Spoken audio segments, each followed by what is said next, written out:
Uncle said to look through the gaps in the stairs. My 4-year-old niece Alice tugged at my sleeve urgently. Before me lay my husband, unconscious in a hospital bed.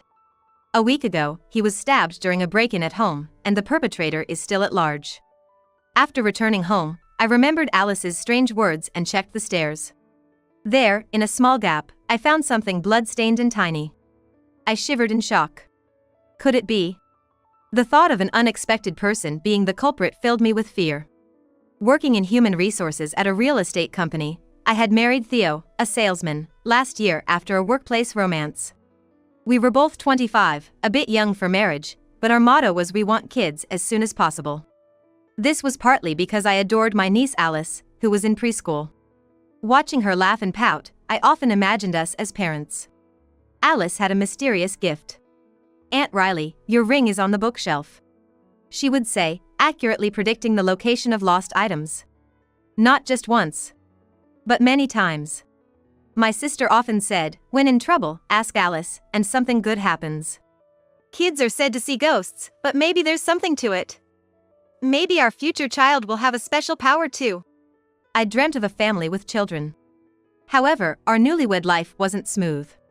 Soon after marriage, we started receiving disturbing letters at home.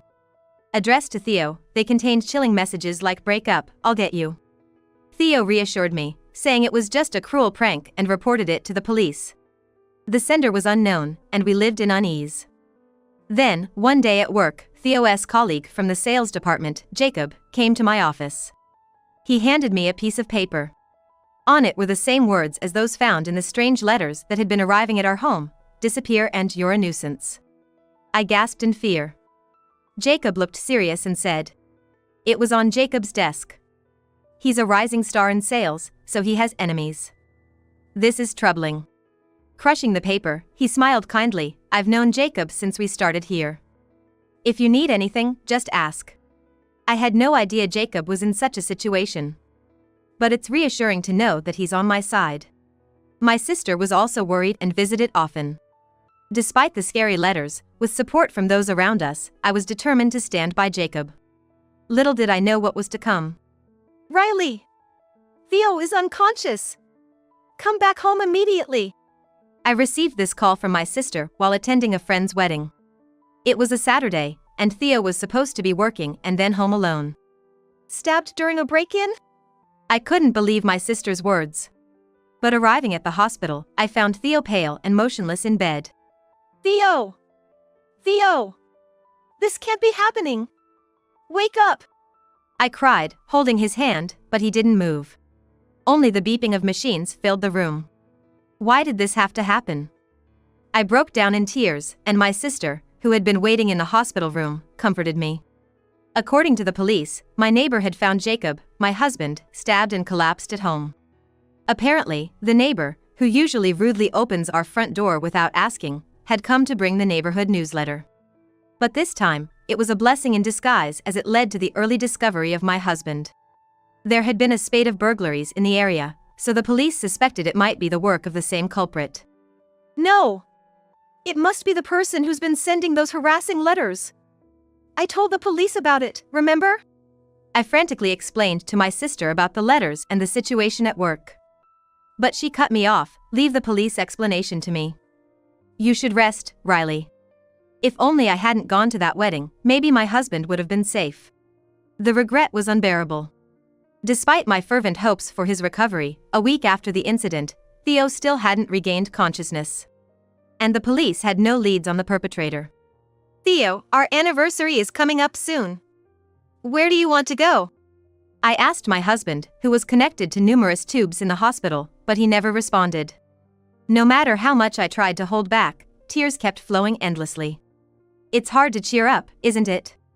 I turned around to find Jacob, who had come to visit, standing there. He had been visiting the hospital room daily, worried about Theo, bringing me flowers and sweets, and offering comfort. "I'm sorry for being such a mess," I said, hastily wiping away my tears.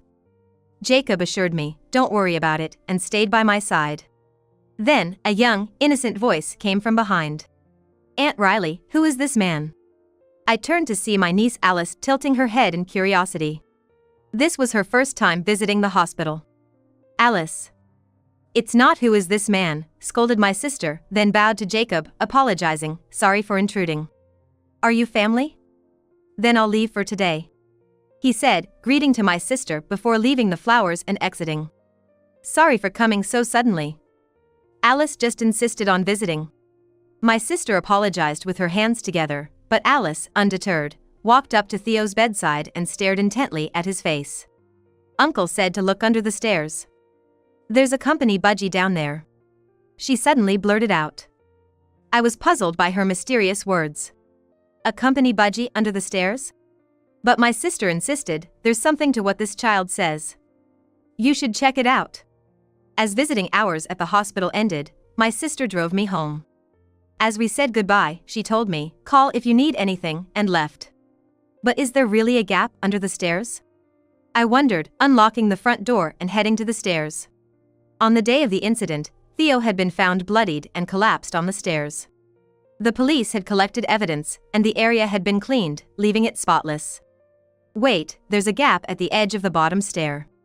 That's when I noticed a small amount of dried blood. I shone a light into the gap and saw something reflecting light. I quickly fetched tweezers to retrieve it, and to my surprise, it was a familiar object. What? This is a badge! The badge, covered in dried blood, was a startling find. The blood on it must be why it was pushed into the gap. Now that I think about it, the police mentioned unnatural abrasions on Theo's fingertips. Maybe he pushed it into the gap himself? The hidden badge could be a message from my husband indicating who the perpetrator was. I immediately called my sister. See, I told you something would turn up. Let's go to the police together, she said hurriedly over the phone, followed by the voice of my niece Alice. The company budgie has to be taken care of, or he'll be finished. One-on-one is troubling. Who's the troublemaker? What? Is this another riddle? Another clue to the case? I asked eagerly, but all I heard over the phone was Alice giggling. Alice was right about something being under the stairs. This riddle must have a clue about the perpetrator. I stared at the blood-stained badge in my hand. Theo must have left this clue, desperately trying to identify his assailant amidst terrible pain. He must have been scared and in agony until he lost consciousness. I won't waste Theo's message. I will catch the culprit myself. I vowed to find the cowardly criminal and seek revenge. Later, I immediately took the badge to the police and went to see my niece. I needed to ask her more about her words. The company budgie has to be taken care of, or he'll be finished. One-on-one is troubling. Who's the troublemaker? Hey, Alice, what do you mean by the company budgie will be finished? It becomes a paper. What? Become a paper? Nope, my niece shook her head. Her words making no sense. Is one-on-one as troubling about the number of people? So it's not troubling if there are two? No, that's too many. That's why it's trouble, she said proudly, but the mystery only deepened. I have no idea what she's talking about. I was so confused, I groaned in frustration. My sister also pondered, it must mean something. But she didn't seem to get it either. I decided to leave my sister's house and went to a cafe to clear my head. While I sipped my coffee, pondering, a businessman in a suit at the next table was about to leave his smartphone behind. You're forgetting your phone, I called out. He hurried back, gratefully saying, thank you. It's the company's phone. I would have had to write a report if I lost it. That's when it hit me. Ah. That's what it means. Finally understanding the riddle, I dashed back to my workplace. A whirlwind of events unfolded to reveal the truth. And then, 5 days later, I was in the hospital room with my unconscious husband. It's been a while. What happened? You've been absent from work for 5 days. I was worried not seeing you even at the hospital, Jacob said, visiting as usual. But I didn't accept the bouquet he offered. Instead, I looked him straight in the eye and spoke quietly. Why did you stab my husband, Jacob, when you're so close to him that you visit him so devotedly? Shocked by my sudden accusation, Jacob's face froze. What are you talking about? The culprit is a burglar, right? He tried to play it off with his usual kind smile. I pulled out the blood-stained badge from my pocket and showed it to him. It was our company's logo badge. Alice's word budgie was absolutely not about a budgie, but about the company logo badge. We've been getting harassment letters at home, and then there's the company logo badge my husband hid, trying to tell us who the culprit is. The perpetrator isn't a burglar, but someone from the company, someone close. I said, looking squarely at Jacob with conviction. You can't possibly suspect me, can you? After all I've done for you. He said, trying to hold my hand with a forced smile. I brushed off his hand and pulled out a copy of the disciplinary report I found in Human Resources. Alice's words, "The company budgie has to go or he'll become paper," meant that he had to submit a disciplinary report for losing the company logo badge. The report was dated 2 days after my husband was stabbed.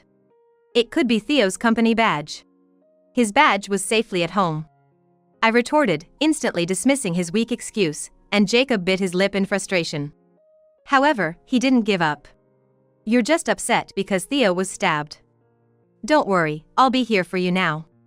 His eyes were unfocused as he moved closer.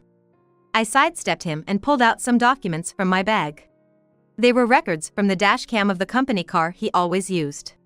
You were at our house at the time of the incident, even though there's no client nearby, right? Being in charge of managing dashcam data in Human Resources, I quickly found out Jacob's movements at the time of the incident. He probably planned to delete the data later, but since it was a company car, the records were locked to prevent tampering. Did you have feelings for me? Jacob's eyes darted around, clearly flustered. I had suspected him and asked other colleagues about it. It turned out that Jacob had always been secretly in love with me.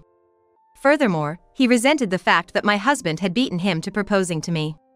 Alice's words, "one-on-one is troubling. Who's the troublemaker?" meant that there's only one person you can marry, and if someone is already married, their existence becomes a nuisance. So, you harassed us, hoping we'd break up out of fear. That's despicable. Jacob showed his anger upon hearing my words. I loved you much more than Theo ever did. I thought scaring you would make you break up. He stamped his feet in frustration. Since the letters alone weren't effective, I decided to put a knife in your mailbox next. I thought that would wake you up with fear. But, unluckily for him, my husband came home earlier than expected and caught him taking out the knife. His temper tantrum grew louder. Theo arrogantly shouted at me, "So you were the culprit. Do you realize how much you've scared Riley? Stay away from my wife," he said. So, in your anger, you stabbed my husband with the knife you were holding, intending to put in the mailbox. Exactly. It was all for you. Now I just have to finish him off.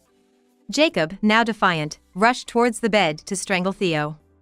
In a desperate attempt to protect Theo, I struggled to push Jacob away. Just then, I heard his hoarse voice saying, "Enough is enough." Startled by this unexpected turn of events, Jacob froze for a moment. I took this chance to throw my entire body at him with all my strength. He crashed into the door with a loud bang, and the curtain he grabbed tore apart with a ripping sound. The medical staff, alerted by the unusual noise, quickly arrived at the scene. "Call the police!" I shouted. The staff gathered around, some helping to restrain Jacob, others calling 911 in a frenzy.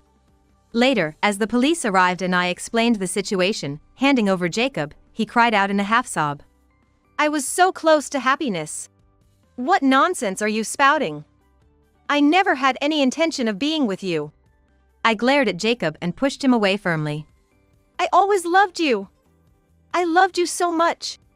Jacob sobbed like a child. But his selfish reasoning meant nothing to me. The only person I love is my husband Theo. Don't you dare show your face to me again. Crying pitifully, Jacob was taken away by the police. Afterwards, Jacob was found guilty based on my husband's testimony and was sentenced to about 7 years in prison. My husband demanded $50,000 in damages from him. With Jacob losing his job and now facing financial troubles, he'll have a hard time even when he gets out. Meanwhile, today I've invited my sister and niece Alice over for lunch with my husband and me. As we sat at the table filled with food, Alice, with a smile, said, "The new chair isn't just one. It's two." My husband and I exchanged glances. It seems I'm pregnant with twins. Oh my, I need to go to the OBGYN right away.